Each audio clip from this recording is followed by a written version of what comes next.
Welcome to Click TV. Good morning friends. నా పేరు doctor Subrahmanyam, cardiologist, Omni RK hospital, Vizag. ఇప్పుడు stenting చేయాలంటే ముందు మీకు హార్ట్ అటాక్ వచ్చాక చేశామా, హార్ట్ అటాక్ రాకముందు చేశామా అనేది ముఖ్యమైన పాయింట్. హార్ట్ అటాక్ రాకముందు చేసిన స్టెంటింగ్లో హార్ట్ గుండె దెబ్బతినదు, పంపింగ్ యాక్షన్ బాగుంటుంది. సో అలాంటి వాళ్ళు ముందు నార్మల్ స్థితికి వెళ్ళిపోతారు. అంటే మళ్ళీ జాగింగ్ చేసుకోవచ్చు, రన్నింగ్ చేయొచ్చు, ఎక్సర్సైజ్ చేయొచ్చు, అన్నీ చేయొచ్చు. కానీ స్టెంట్ ఎందుకు డాక్టర్ గారు అంటే ఫర్దర్ డ్యామేజ్ జరగకుండా స్టెంట్ వేసాం. సో మనకి స్టెంట్ వేశాక గుండె పంపింగ్ యాక్షన్ చూడాలి. పంపింగ్ నార్మల్ ఉంటే అన్ని ఎక్సర్సైజ్ చేయొచ్చు. పంపింగ్ నార్మల్ లేకుండా వీక్గా ఉంటే మనం రెస్ట్రిక్టెడ్ యాక్టివిటీ అంటే వాకింగ్ మాత్రమే చేయాలి.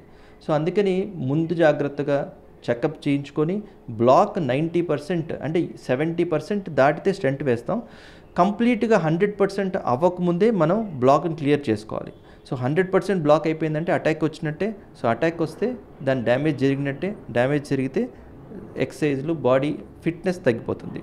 సో అది దాని కారణం. Thank you.